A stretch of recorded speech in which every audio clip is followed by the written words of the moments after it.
Back in here, it is Election Day 2018. I'm David Settle. I'm glad to have you with me, and it is my pleasure to welcome to the program. Gubernatorial candidate Mary Throne is in studio with me. How are you today? I'm great. How are you? I'm doing well. I'm excited because I'm anxious to see what happens with a lot of different offices, not only statewide, like the governor's race, but also kind of locally here. And I'm not maybe the most politically based person, I think, around here, but I will say I just want people to get out and vote. And absolutely. Yeah, I hope that we get some good turnout for the midterms, because midterms don't always bring about a great, I think, attraction to voters sometimes. But I think there's some big races here this year. Oh, there definitely are. And you're right to talk to not just about the statewide races, but the local races.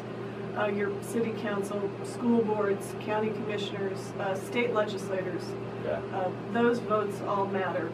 Yeah, absolutely. And I know you want to stress one major point. We'll get to your kind of race when it comes to the gubernatorial race in just a moment, but just emphasizing, one, to get people out to vote, but you also have a window to vote that employees need to respect, which I think sometimes gets overlooked by folks. Right.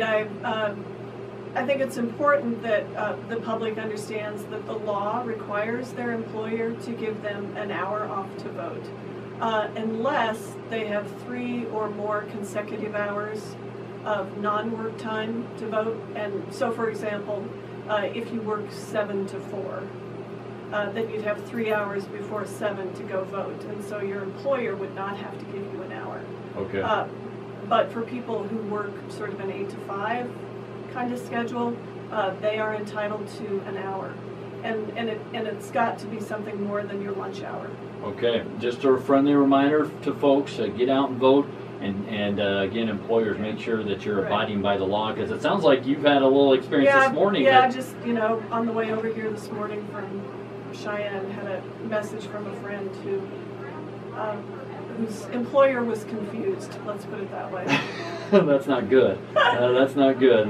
Hopefully they get that straightened out. The good news here, I think, is in this state it doesn't take you typically that long to vote. No. But there are places across the country where it does. And of course we want high voter turnout here in the midterms, and particularly here in Laramie, we've got a big push to get the students to vote. Mm-hmm. And if I can inspire apathetic, students or students who might have been on the fence about voting to get out and vote, I consider that a big success of the campaign. Well, and it sounds like you're going to be kind of stomping on the university campus to get those kids to go vote. I know we got some information from the League of Women Voters about resident students can go vote at the Armory on the kind of the east side of town, closer towards 30th Street. But the Laramie League of Women Voters wishing to inform UW students of a designated poll place just for the students there, for residential students in some of the surrounding community. And then they've added some bus service to that stop today, which has been nice. And we'll be at the Union, I think, at 11 this morning, and we've got a flyer that has the bus map on the back. And so we'll be really pushing to get those students out to vote. Well, you're part of one of the big state races. Yes. I'm anxious to see what does transpire. How has this campaign treated you, do you feel, in the last few months? It's been an incredible year. I've been campaigning actually for over a year, since August 26, 2017. And, the enthusiasm and the support has been incredible. And, also what I've learned about the state. So, I spent 10 years in the legislature, and you learn a lot about issues and, the intricacies of all of that stuff that we do in the state legislature. But you don't always see how it plays out in the communities. Okay. And, to get out and talk to community members one-on-one to find out what's happening and what their issues of concern are. And also to learn, sort of unfortunately, how various corners of our state feel forgotten by Cheyenne. When you hear people talk about that, what kind of, how do you process that? Well, I think it means our, as governor, I'll have to do a better job of making sure that there are no forgotten communities in Wyoming. Okay. Making sure that that you go visit those communities and you regularly talk to them to find out what's happening. You know, Evanston and Rock Springs shouldn't feel like they're more part of Utah than Wyoming. Gotcha. Cody and Powell and the whole Bighorn Basin should not feel like they're part of Montana. Right. So I think that's something to work on. Interesting that you bring that up. You know, obviously I know you have some major issues. I'm assuming, because I've talked with a few different candidates, and it's not always statewide candidates, but healthcare comes up as maybe Right. the #1 topic in this state. Why do you think that is? Is it just because of the cost issue, or are there other things that you've heard? Oh, well, you know, I've heard of small businesses who can't provide their employees with health coverage because it's just too expensive, or people who don't want to start a small business because maybe they've got health care in the job they have.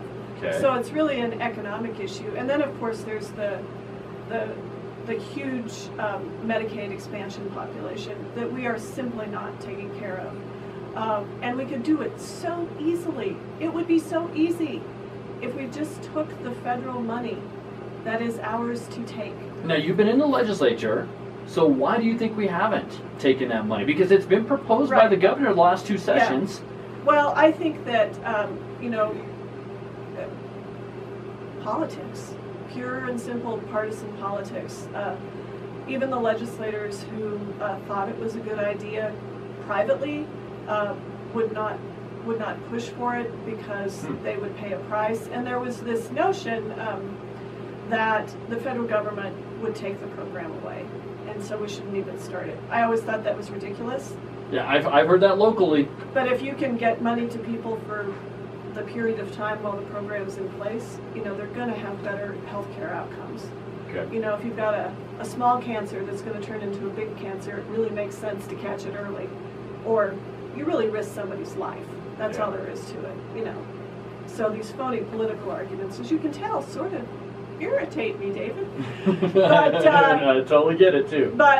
But I also think that that argument went away because if the Trump administration was going to get rid of Medicaid expansion successfully, it would have happened his first year in office. But, you know, the big states, and some of them led by Republican governors like Ohio and Nevada, as well as, you know, several other smaller Republican states were like, no, don't take away Medicaid expansion. And 34 states have adopted Medicaid expansion, including Montana and Colorado, probably the neighbors that we have the most in common with, you know, on a number of fronts, if you take out the Front Range. Yeah. And they've had huge success with Medicaid expansion. And it's saved their rural hospitals. Do you think it'll get brought up again in the next session? Not if I don't win. Okay. My opponent has not supported it. Yeah. Talking with the gubernatorial candidate, Mary Throne here this morning, Let Me Live on KOWB. Economic diversification, growth, all that comes up as a hot topic. Right. How do we get this economy back? I know that you do support kind of revitalizing the energy sector, but there seems to be a growing segment of we've got to find some way to diversify sooner than later and not depend as much. The question I ask a lot of candidates is where do we go for that economic diversification? Right. Well, you have a lot of businesses here that have homegrown businesses. I think, you know, just to mention one, not to single them out, but Tri-Hydro comes to mind. Okay. You know, which started as, you know, an environmental consulting company, I think primarily for energy-related fields, and now they have a broader economic base, and they want to stay in Wyoming. You know, that's a great success story. So we can build on those success stories. But really, we just have to, I think, actually recognize the problem you identified, which is that we can't rely on the mineral sector to pay all our bills going forward. It's just not possible. And the engaged crowd, including Patrick Harrington, who's from here, have done some great work talking about what we need to do to make our communities more exciting and more livable, which will grow businesses sort of organically. Yeah, I was talking with our mayor yesterday, and she's a big proponent of increasing entrepreneurship. Yes. To some way, somehow foster more growth in that sector so that you know, and maybe it's because of some people are scared with the healthcare issue or whatever it might be, but just a way to get some of these businesses off the ground and running. And I don't know what the solution is. Is it tax breaks? Is it different codes for cities? I mean, well, it's probably there's probably a long list. There's a long list, and it's going to take a lot of different things because, you know, for our entire history as a state, or at least probably the last 100 years, you know, we have depended a lot on energy. I mean, we talk about being an ag state, but in terms of what pays our bills and generates revenue, it's primarily the energy industry. And so when you talk about, and I haven't been afraid to say this, when you talk about diversifying the economy, if you do it without broadening the tax structure, it actually still leaves us without money to fund UW, pay for K-12 education, support local communities. Because if you're not named coal, oil, or natural gas in the state of Wyoming, you pay very little in taxes. Gotcha. We're talking with Mary Throne. You talked about support for education because I know that you have not liked some of the cuts here in recent years. Right. So how do we go about adding to that or finding ways to not cut that, but maybe cut in different areas? Because that has been a back and forth battle in the last few years. Well, you know, it all goes back to that central issue. We can't fund education. We can't fund University of Wyoming. We can't fund road maintenance communities if we do not break out of this boom and bust mineral dependence. Right. You know, until we solve that issue, all the others are kind of fighting over an ever shrinking pie. But when it comes to K-12 education, we have to follow the Constitution. And also, it's an economic development issue. If we keep our schools strong, we will attract young families. But I have heard from young families across the state that they won't stay in Wyoming. You know, they will go do what is best for their children. And I can't blame them for that. And I kind of get the sense that you can't blame them either. No, and I mean, we've been down this road before. I moved back to Wyoming in the 90s. And then my opponent talks about how the 80s and the 90s weren't that bad and we got through it. Well, that is just about the most ridiculous thing I've heard. Because, you know, my home county of Campbell County was a mess in the 80s. Banks failed. Multiple businesses went bankrupt. I don't think we want to go back to the 80s. You know, Back to the Future was a good movie, but we don't need to go back to the future with our economy. That was the 50s, not the 80s, so I understand where you're going there. I know that there's differences between you and Mark Gordon. One of the other opponents in the race from the Constitution Party, Rex Remmel, has kind of called you the same candidate and won, which I found interesting. He said it's really Mark Throne and Mary Gordon. What would your response be to that? I don't know if you've heard that on the campaign trail. I have not heard that. I think, you know, I know exactly what Rex Remmel would do if he became governor. Mm-hmm. I can't tell you what Mark Gordon will do if he becomes governor because he has waffled. He, in some of our debates, contradicted himself in the same 1-minute answer. He tells people he has a solution for health care. He has no solution. And he has said that the 80s weren't that bad and that we don't have to fund education.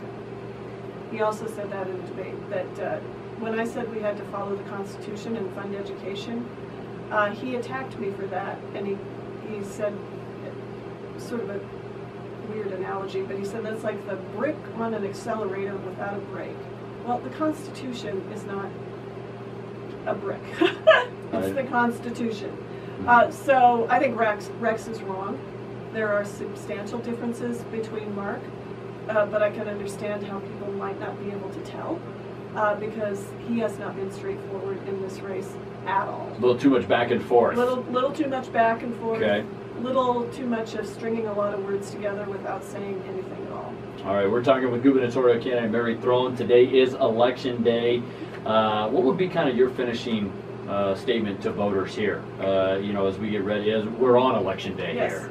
I think, you know, especially here in Laramie, you have so much innovation and excitement going on in Laramie.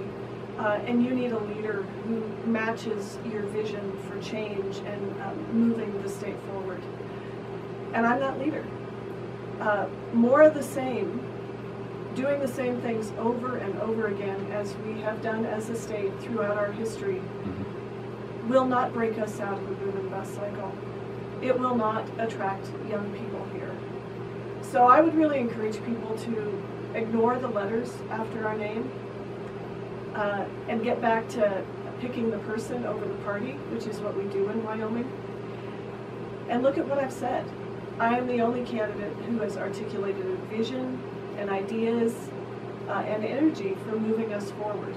And I've been straightforward from the beginning. I've often said I don't care if an idea is conservative, liberal, Republican, or Democrat. I just care if it works.